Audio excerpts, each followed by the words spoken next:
Thank you so much for the opportunity given to me, and I want to thank the organizer of this program. I think we should give them a round of applause because being here, I'm kind of convinced that we are doing the right thing, and this is one of the things that we can do often and often to get people to become aware of our differences and how we can come together as a people, and also to birth a new Nigeria and people with different new identity. Well, because of my time, I'll just run through some of those things, but I'll speak, as it comes. I've listened to some of the people who spoke this morning, and everybody spoke wonderfully. And I want to appreciate everyone for the content they have brought to this meeting. And I will pick up from there because I like to ask questions a lot when I meet with people.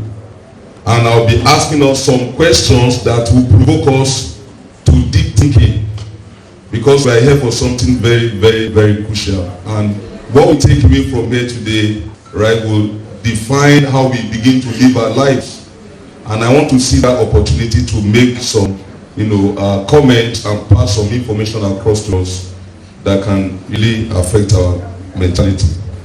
Now, we have to first and foremost know that this conflict and division we talk about is not just only amongst, the different religion.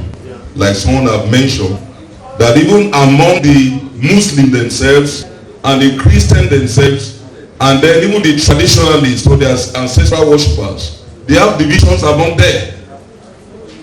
And if we must live in harmony and have a peaceful coexistence as a people, the different religious, our bodies must have to address the disunity amongst them first and foremost before they can talk about uniting everyone of us. That's one thing I want to talk about. Then there's a question I used to ask people. Everybody seems to be, I'm a Christian, I'm a Muslim, and this, and we are serving the same God. Then I ask people, and I want to ask you, is God a Muslim? Or is God a Christian? I don't understand. Ask that question to yourself and think deeply and provide an answer. Is God a traditionalist? No, God is God and is the father of everybody. So if God is not a Christian or a Muslim, then why would I not live with my brother whom he created? That's just preamble to what some of the things we're talking about. You know that the Muslims there will know that they believe that Jesus Christ, that they know as Anabi Isa, right, resurrected and went to heaven, and that he's still coming back, isn't it? Am I right? They believe. They believe that. We are the Muslims in the house, so bear me witness that he's coming back. You see, that's the division we're talking about. They believe in him. Listen. There are different strands of Islam. Just wait, we'll provoke discussion today. Just hold on. There are different strands of Islam. What they don't believe is that, hello, we are going somewhere. Don't worry, we are going somewhere. I'm driving this so that we can talk more and then look at our differences. They actually believe that Jesus was not crucified, that God loved him so much, he never allowed him to be killed and replaced him with somebody else, but he was taken up, or he was coming back to come and even reform Islam. Now, the Christians also do believe that Jesus Christ is coming back, right, to take his people home. Now, I ask a question. When he comes back, is he coming to the mosque or coming to the church?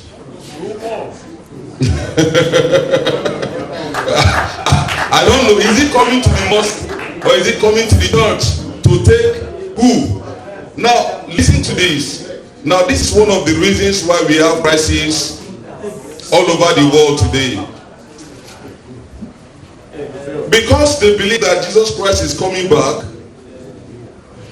There used to be a temple in Israel. They call it the synagogue. In fact, it was the temple of David. Today, that temple is a mosque.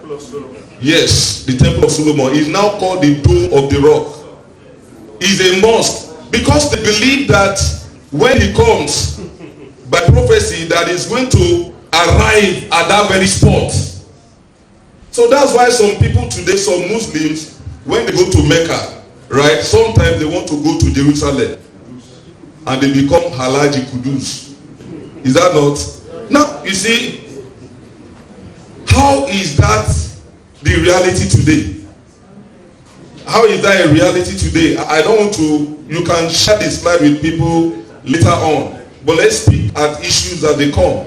How did that become the reality today? Now the thing is a family issue. All the conflict that we are seeing, either from the traditionalists, from Islam, is a family issue. I'm a sociologist and I know the importance of family to the existence of the society. It's a family issue. And if you go through the Bible, the Quran and all of this, you see all the elements of the religion in the books. The traditionalists, I'm sure some of them will know, in the Bible today, there's what they call the ephod, the Urim and the Thummim. If you go very well, you know that when they want to ask God for anything, the priest brings it down and it's like Opele. It's in the Bible now. David practiced it. There are 12 songs. There are one on the, chest of the priest. They call it the Urim and the person who wants to ask God for anything must go and see the priest, and he put that thing down, and he has a way of using his hand to make divination and tell they told their king that, oh, this is what you should do, this is what you shouldn't do, and once they listen, the problem is solved. Everybody is quiet now.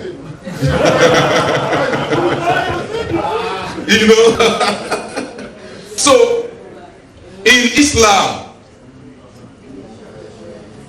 you see, when I don't want to go, because I'm providing sociological perspective, let me not go to the scriptures like that. I won't quote scripture because I'm a pastor too.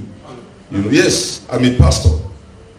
See, in Islam, you find that when they go to mosque, they do ablution, isn't it? It's part of Judaism.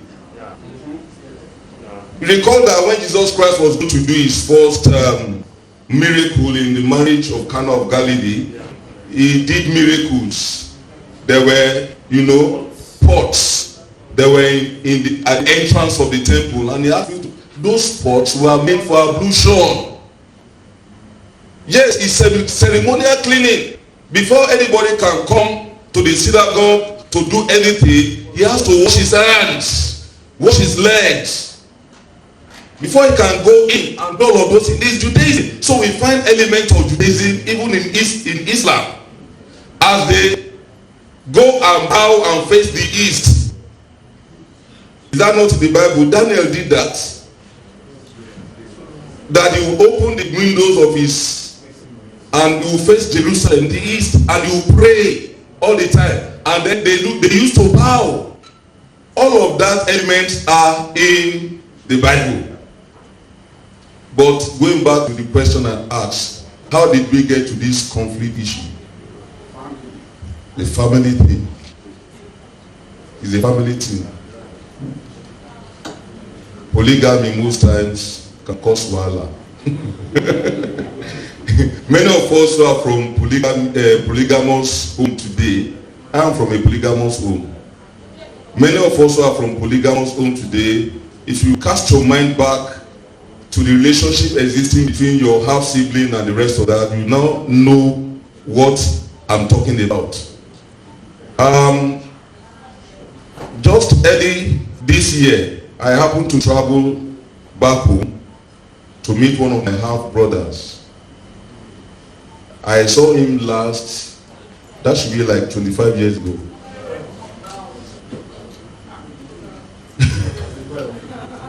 I mean, he's living in Ondo State there. Akure, I'm in Ibadan. I've been in Ibadan since 1993. You get it? But we don't see the same father.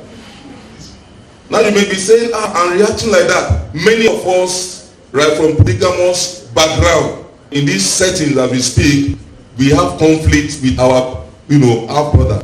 That was what happened between Muslims and Christians today. You see, Abraham is the father of faith for both Islam and then Christian. Is that not? Abraham is the father of faith. He had Isaac, so also Ishmael. Ishmael grew to become the father of the Arab nations. In fact, Muhammad, peace be upon him, is a direct descendant of Ishmael. And when we talk about the Arab nations today, they are all descendants of Ishmael. Then we talk about the Christians, right? All over the world, right? They get their link to Israel. Israel is the descendants of Isaac. Isaac, Jacob and Esau. Jacob had 12 children that formed the 12 tribes of Israel. And today all Christians all over the world, they claim to be spiritual Israel.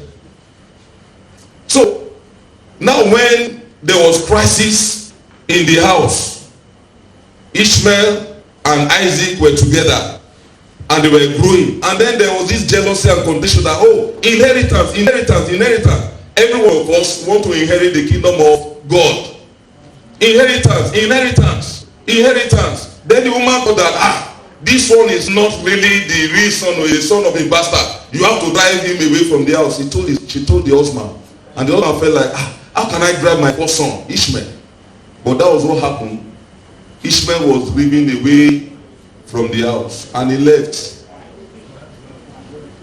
the woman. Eventually, when Abraham was going to die, he called them together. It was recorded that Ishmael got gifts, but Isaac, he gave everything he had. Now, that was the beginning of the division, and it was very painful for Ishmael that, how can I be driven away from my father's house, from his inheritance and everything? And he went, bitterly. And in fact, there was a prophecy in the Bible there that his hands will be against his brother. So, it's a family thing.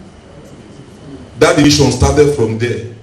Until today, when you hear Muslim, you hear Christian, I'll come to the traditionalist. You hear Muslim, you hear Christian, there is always that conflict. And always say, no, it's not like this, it's not like that. The crisis is always there. And it was because of that crisis, the effort to conquer territories that led Islam and Christianity to Africa. The effort to conquer territories, right, made them to come to Africa.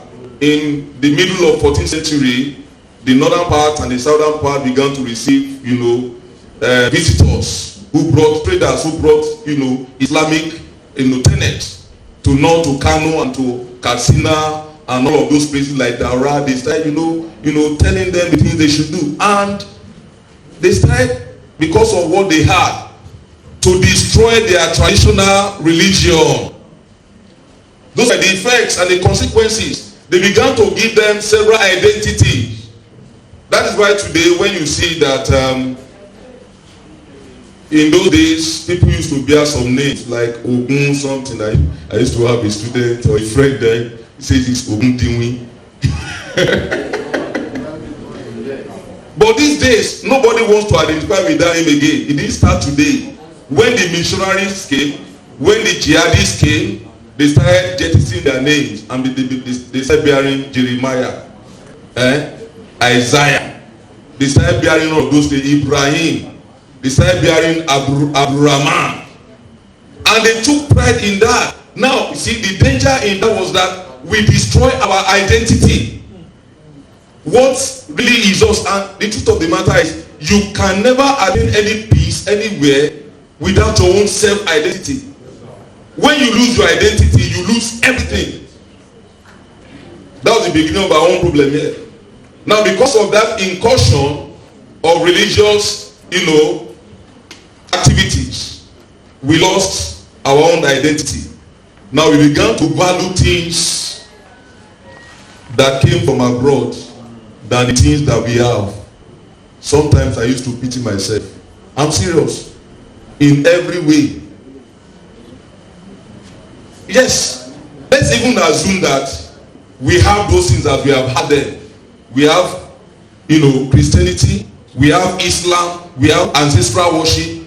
And we know we are worshiping one God. Then why must we begin to quarrel over what? Over the religion that is not your father's religion.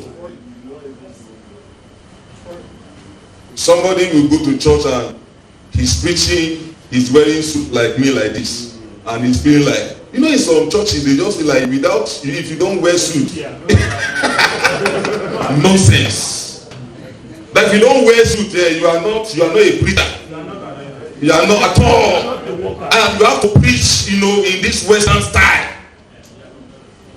What kind of rubbish is that? Then some of us who are Muslim, if you don't carry your that turban, some turban will be so heavy as if it's the turban that will make the prayer to be answered. Now it's a culture. Now you have destroyed your own culture. You understand? And you are promoting other people's culture. And not just that, because of those cultures, you are now quarreling. So divide and rule, like somebody mentioned. They have used their religion to divide you. And why would they not rule you? Today, if you are Muslim, you have not gone to Saudi Arabia to go and do this thing. You have not become a Muslim until you have that, you are Elijah. If you are a Christian, you have not gone to, somebody will say, the scripture came alive when I went to Jerusalem. Is a lie. If the scripture will not come alive in your bedroom, you are finished. See, those are imperialist, issues amongst us, things that came to divide us, and haven't divided us, they must rule over us. And until we realize that, I was watching, a short video some time ago, very powerful, very, very powerful. Two antelopes locked their horns and were fighting. There were other three antelopes watching them, and they were fighting so bitterly. They were fiercely fighting. And from afar, the lion saw them and he was coming. The lion was coming. They didn't know. The other three watching them saw the lion coming and they ran. But because of the way these two antelopes were engrossed in the fight, they didn't even see the danger coming until the lion came and took one of them. What happened? They were quarreling. The same people, the same brothers, they were quarreling over what? Over what? What is not. What do you know about Islam? What do you know about Christianity? They brought it. But what do you know? What do they know about God that you don't know? So, what are we saying? Those things came and destroyed our own identity, and today we are still promoting what they expected or what came to us by the virtue of our contact with other people that from the West or from Europe. Because of this crisis that we have seen, or this conflict we have seen, it's not just that we became conflict or enemies and we just had it in our mind. From the north to the south, the east to the west, you see elements of, conflict and crisis and clashes tinted with religion every time. Like I said, I grew up in the north. Oh my God, I've witnessed several religious crises and I know what it is like. If you have ever witnessed one, I don't know, the way, when the crisis in Zango Qatar happened, I was in Kaduna State, we were in the heat of it. Christians and Muslims killed themselves to the extent that pigs were eating human corpse. I'm serious. Pigs, right? And when they want to come and park corpse on the street, they will bring caterpillar. I'm serious though, I saw it. They will bring caterpillar and just scrape them up like this, offload them and go and do mass burial. Killing, taking the life of someone else in the name of, can God not defend himself? You are fighting for God. Do you even have the might to fight for him? Ask yourself, do you have the might to fight for him? You can't defend him now. Have you even defended yourself?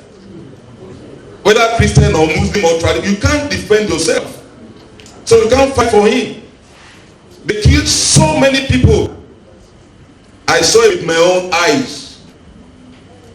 You go to places like the barracks, people left their homes and they were sleeping in barracks in the name of security. They want to feel secure.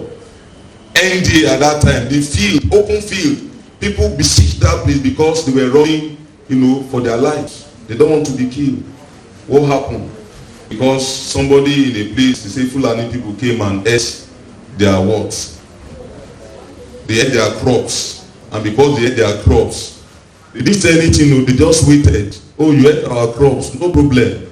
So on the Friday in Zango Qatar, when everybody had gone to mosque, they have planned against them and they bombed the mosque. That when they took count of the destruction in Zango Qatar, it was only the palace, a church and a mosque that was left. Why? Now, ask yourself, is that because of God? Why can't we tolerate one another? Why can't we tolerate one another? Now, it has happened from that time till date. People are still fighting one way or the other. I remember then in the north, there was one Professor Bandebo in ABU that was killed. He was beheaded because he blasphemed.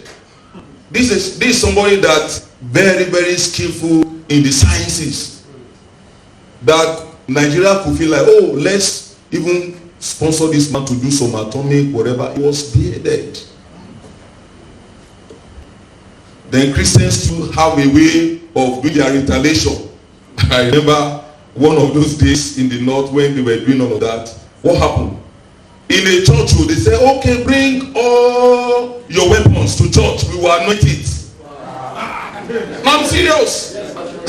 They brought weapons on Sunday to church, including guns and all of those things that go and kill. What is that? Human beings created by God. Life. If there is anything that is very paramount to God, it is the life of a human being. So, today, you go to our institutions, you go and sample how even our young people feel or think about, interreligious harmony. Oh my God, you almost want to weep for this country. Because when you bring that issue up, you see them, like some of the reactions will be coming up here today. Why? Because we don't have the temperament to tolerate one another. And that is what we should take away from here today. Tolerance. About 2-3 months ago in the University of Ibadan here, international school, hijab. Sincerely for me, I don't see any reason why somebody should not be allowed to wear hijab if that is what they want to wear. Just to cover. You see, sometimes we take this religious issue to the extreme that the benefit we should get even from amongst us, we lose them. When you cannot correct somebody who is sagging, in our school, children today, they sag. Some they will wear clothes exposing themselves. You are not legislating about that, and the thing is going haywire every time. And somebody says, okay, I want to cover up. You say no. Now what kind of life is that? It's because of intolerance. It's because of intolerance. So we have so much to say about all of this. But what is the way forward? We have interfaith, council in Nigeria, and they have done so much. I have all of that in the slide. We have interfaith council in Nigeria. They've been having meetings, here and there. And things are going on. That is good. It's working in a way. But it's not enough. Why? Because, can Dama help me scroll down to the pictures? Let me just do that. Yes, I have. Yeah, leave it at the pictures there. You can do a content analysis of these. These are leaders smiling. They are smiling at themselves. Are you sure that the smile is deep down? I asked a question. Can this man say, oh, my beautiful daughter, get married to the son of this Emma? Will he allow it? Or the Emma will feel like, oh, let them intermarry. I like them to, in fact, they are sons. Those are the questions we should be asking, because those are the crucial or critical issues that we need to be talking about. It's not just about shaking hands. What are the things they are doing practically that makes us know that they are committed to their campaigns? It's not just about having meetings. We must do some policy issues, legislate some things, and then we will start seeing people practicing those things that they actually preach. Can they exchange sons and daughters and then go to maybe church or mosque and do wedding for them? If I sample opinion here now, amongst our hijab wearing sisters and our brothers and this and that, which Muslim wants to marry a Christian? My sisters. Or which Christian wants to? You see, sometimes they want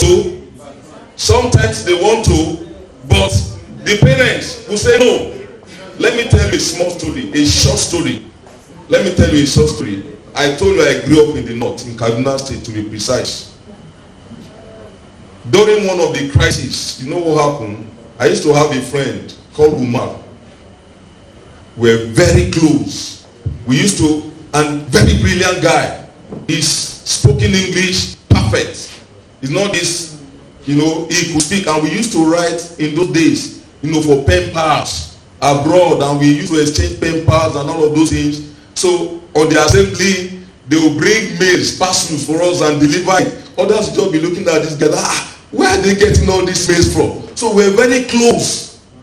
Umar and I were very close.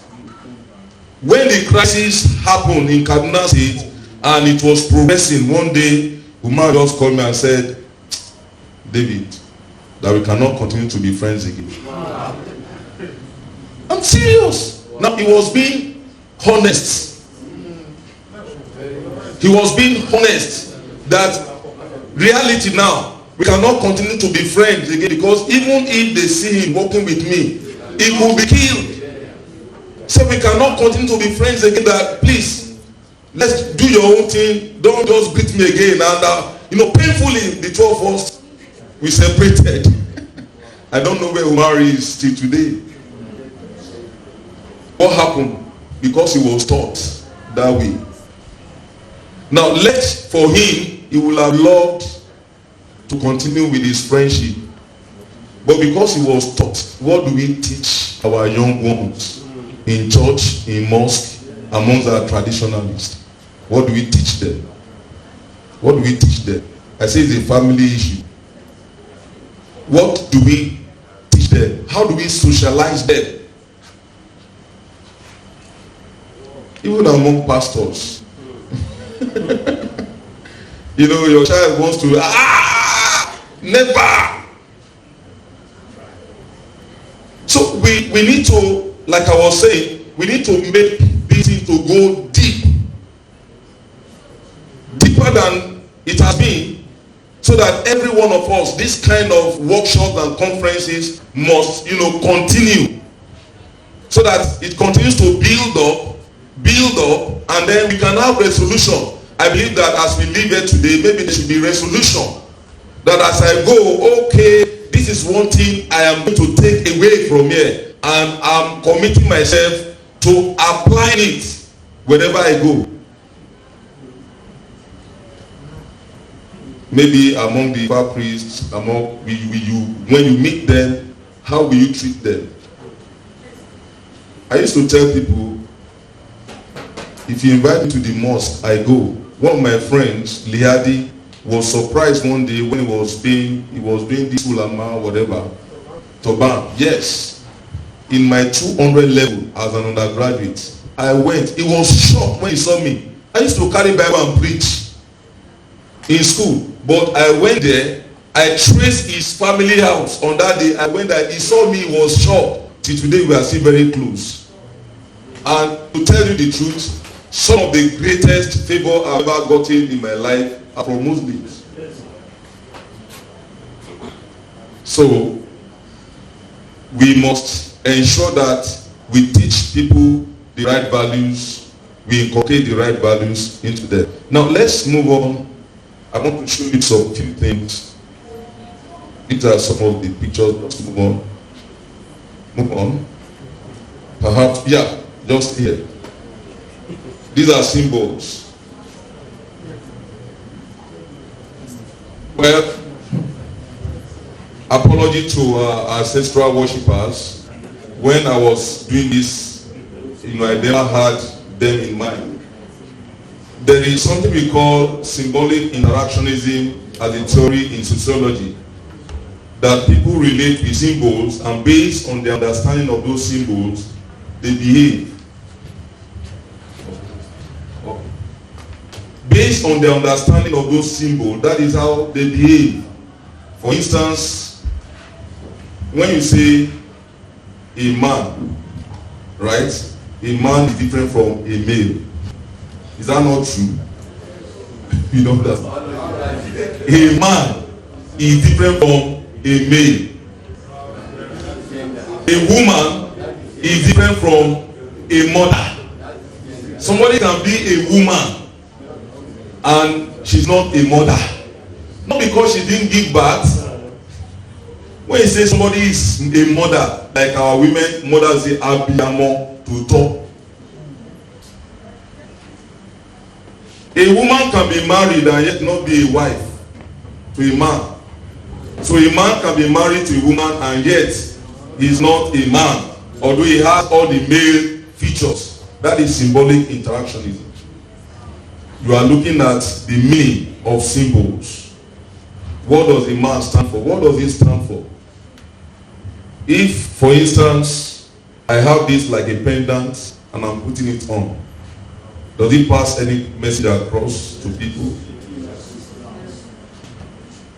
What message does it pass across to people? It's, this is the crescent and this is the cross. Can we begin to have some symbolic meaning among these our people up there, that they will begin to create values that resonate with this kind of symbols? Values, deliberate creating of values that resonate with this kind of symbols, so that the young ones and even adults will begin to imbibe the culture, right, of embracing one another. Because when you saw this now, right, something came to your mind, isn't it? That's the way we change things. Let me go to the Bible small. I don't know. You know that somebody was a crook in the Bible. Jacob was a crook. A serious crook. he went to Laban's house and he almost took all his sheep. All the sheep of Laban, he stole almost everything. How? You see, he had a technology that whatever he places before the sheep, that's what they become. That's transformation. So you go and take a stick and create it, spot and speckle, and when he places it before them, as they mate, as they see those things, they give birth to the things they see. So your visual power, right, is very important. What do you see? The things we see around us promote violence. Like we said, there must be deliberate political, commitment to the creation of values, so that the values of the young ones can be changed. In our school, no religious tolerance. I recall in UI, as an undergraduate those days, there was almost one big crisis coming, because if you go to the mosque and the chapel now, there is one big thing that was built to cover, the cross. There was one cross there, and the Muslims say they cannot be bowing down to the cross, because when they pray, that is where, But the truth of the matter is, where is God? Is he in heaven? If yes, where is heaven? Like you rightly said, is lack of understanding. Where is heaven? Is heaven up? You should ask yourself and think deeply, because the world is spherical in shape. Some people are standing downward now. Where they are, the force of gravity is keeping us to the earth. Some are sideways like this. So if your heaven is up, their own heaven will be down, because they are within this space called earth. So when you talk about God, ask yourself, is God a Muslim? Is God a Christian, or is he a traditionalist? Thank you.